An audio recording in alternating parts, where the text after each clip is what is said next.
Hello everyone, इस video में हम क्लास 10th की प्रश्नावली 4.2 का क्वेश्चन नंबर तीसरा हल करेंगे। आइए देखते हैं प्रश्न तीसरा क्या कहता है। ऐसी दो संख्याएं ज्ञात कीजिए जिनका योग 27 हो और गुणनफल 182 हो। तो आइए हम प्रश्न को हल करते हैं। यहां पर लिखेंगे हल और मान लेंगे कि पहली संख्या बराबर x। माना यहां पर लिखेंगे माना पहली संख्या बराबर क्या है x। माना पहली संख्या बराबर क्या हो जाएगा x। अब आपको बोला गया है कि जिनका योग 27 है, पहली संख्या मान के चलो x है, तो दूसरी क्या मान लेंगे हम 27 माइनस एक्स, क्योंकि दोनों संख्याओं का योग क्या है 27 है। तो पहली संख्या जब x माना दूसरी को क्या मानेंगे 27 माइनस एक्स। तो यहां पर लिखेंगे अतः दूसरी संख्या बराबर, अतः दूसरी संख्या बराबर 27 माइनस एक्स, क्योंकि जो पहली संख्या और दूसरी संख्या उनका योग है 27, इसलिए अगर पहली x मानी तो दूसरी क्या मानेंगे हम 27 माइनस एक्स। तो यहां पर बोला गया है दूसरी बार कि गुणनफल आपका 182 हो, मतलब अगर इन दोनों संख्याओं का गुणा आप करेंगे तो 182 के बराबर है। तो आइए हम प्रश्न के लिखते हैं यहां पर प्रश्नानुसार। यहां पर लिखते हैं हल में प्रश्नानुसार। तो प्रश्नानुसार क्या दिया गया है कि जो पहली संख्या है आपकी और जो दूसरी, अगर इनका हम गुणा करें, इनका गुणा करें या मल्टीप्लाई करें तो किसके बराबर है 182 के बराबर है। तो आइए हम गुणनफल करते हैं इनका x और इसका गुणा करेंगे हम 27 माइनस एक्स में। तो यहां पर आपको दिया गया है प्रश्न में कि किसके बराबर है 182 के बराबर है। जब हम x का गुणा 27 में करेंगे तो 27x प्राप्त होगा हमें। तो यहां पर लिखेंगे हम 27x माइनस, और जब x का गुणा x में करेंगे तो x स्क्वायर मिलेगा बराबर 182। अगर हमें इन सभी को देखो, यहां पर हमें द्विघात समीकरण मिलेगा लेकिन यहां पर माइनस एक्स स्क्वायर मिल रहा, तो हम क्या करेंगे इसको इस साइड पक्षांतर करेंगे, इनका इस पूरे पद का इस साइड पक्षांतर करेंगे तो यहां पर क्या मिलेगा 0 प्राप्त होगा।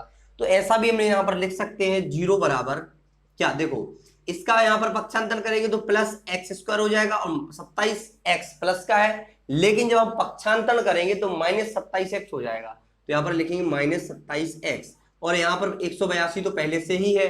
तो अगर आप ऐसा लिखना चाहें तो ऐसा, या फिर आप डायरेक्ट ऐसा भी लिख सकते हैं कि x square minus 27x plus 182 बराबर 0। इसको ऐसे लिख दो या इसको ऐसे लिख दो, कोई दिक्कत नहीं है, आपका दोनों तरीके से सही है। अब हमको क्या करना है, इनके मूल निकालना है। क्या निकालना है? मूल, तभी हमको दोनों पहली संख्या और दूसरी संख्या पता चलेगी। तो मूल कैसे निकालते हैं, देखो अगर द्विघात समीकरण इस तरह से दिया गया है, आपको बोला है मूल निकालिए। मूल कैसे निकालेंगे, आपको एक ऐसी संख्या ज्ञात करनी, दो ऐसी संख्याएं ज्ञात करनी है कि जो 27 का गुणनखंड हो। कैसे गुणनखंड हो कि जिनका गुणा करने पर 182x हो, इसको गुणा करो तो कितना होता है 182x। तो वे संख्याएं दो ऐसी होंगी कि इनका गुणा करने पर 182x स्क्वायर प्राप्त होगा, लेकिन जोड़ने या घटाने पर हमें कितना मिलना चाहिए माइनस 27x। तो देखिए अगर हम आपसे बोलें कि यहां पर हम मान लेते हैं, देखो यहां पर लिखेंगे एक्स स्क्वायर माइनस, अगर हम माइनस 13x और माइनस 14x मान लेंगे, दोनों संख्याओं या 27 का गुणनखंड को क्या मानेंगे हम माइनस 13x और माइनस 14x। तो आप देख रहे होंगे अगर माइनस 13x और माइनस 14x का गुणा करेंगे हम तो हमें क्या प्राप्त होगा, माइनस माइनस प्लस में हो जाएगा, और 13 और 14 गुणा होता है 182, और x का जब x में गुणा होता है तो x स्क्वायर, और जब आप इनको जोड़ेंगे तो ये 13 और 14 जुड़ जाएगा 27 आएगा, लेकिन चिन्ह किसका आएगा माइनस का ही रहेगा। तो यहां पर हम लिख सकते हैं इस तरह से, देखो यहां पर लिखेंगे 13x, यहां पर हम लिखेंगे 13x minus 14x, minus 13x minus 14x plus 182 बराबर 0। अब हमारे गुणनखंड हो चुके हैं, मूल भी हम निकाल रहे हैं इसमें। देखो कैसे निकालते हैं, यहां पर जब हम देखो यहां पर एक्स स्क्वायर माइनस 13x है, यहां पर x आप कॉमन ले लीजिए। क्या लिखना है, कॉमन ले लीजिए, बाहर ले लीजिए। तो x को हमने बाहर लिखा तो यहाँ पर x बचा है और यहाँ पर माइनस 13, क्योंकि माइनस 13x में से हमने x को बाहर ले लिया, ठीक है। फिर यहाँ पर माइनस x को यहाँ पर देखते हैं एक सेकंड, माइनस 14x को आप बाहर लीजिए यहाँ से, या सॉरी माइनस 14 को बाहर ले लीजिए। क्या यहाँ पर x नहीं है ना, तो माइनस 14 केवल आपको क्या बाहर लेना है, माइनस 14 को बाहर लेना है या कॉमन लेना है। तो देखिए यहाँ पर क्या बचेगा, यहाँ पर x बचेगा, और यहाँ पर देखो प्लस है, जब हमने माइनस को कॉमन लिया साथ में तो यहाँ पर बचेगा माइनस, और 182 में से हमने 14 को कॉमन ले लिया तो यहाँ बचेगा 13 है। तो यहाँ पर लिखेंगे 13 है। तो देखो यहाँ पर बराबर में 0। आप देख रहे होंगे यहाँ पर कि आपका x माइनस 13 है और यहाँ पर भी x माइनस 13 है।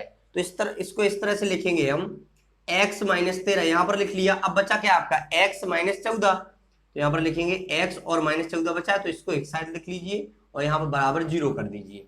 ठीक है, इतना आपने कर लिया। अब क्या करना है आपको, देखो एक एक बार तुलना करना है 0 के साथ। किसकी? x माइनस 13 की तुलना करेंगे और x माइनस 14 की तुलना करेंगे हम।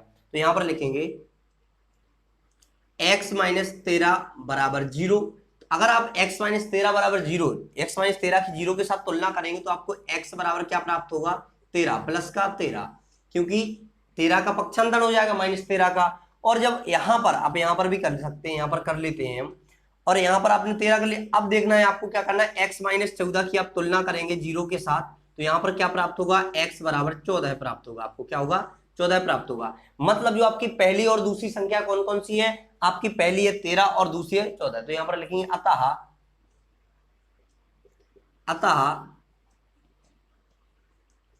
पहली संख्या कितनी आपकी?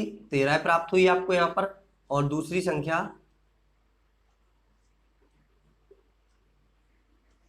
बराबर 14 है। यहां पर आपने पहली और दूसरी संख्या ज्ञात कर ली है। अगर आप इनको जोड़ेंगे, देखो अगर आप जोड़ेंगे तो 27 के बराबर होगा, क्योंकि लिखा है इसमें कि योग 27 होना चाहिए और गुणनफल इनका 182। तो आप 13 और 14 का गुणा करेंगे तो आपको 182 प्राप्त होगा। इस तरह से आप द्विघात समीकरण के मूल्य निकाल कर आप इसको हल कर सकते हैं। आशा करते हैं कि आपको प्रश्न का हल समझ में आया होगा। इसी के साथ हम आपसे विदा लेते हैं, मिलते हैं अगली वीडियो में अगले प्रश्न के साथ। Thanks for watching.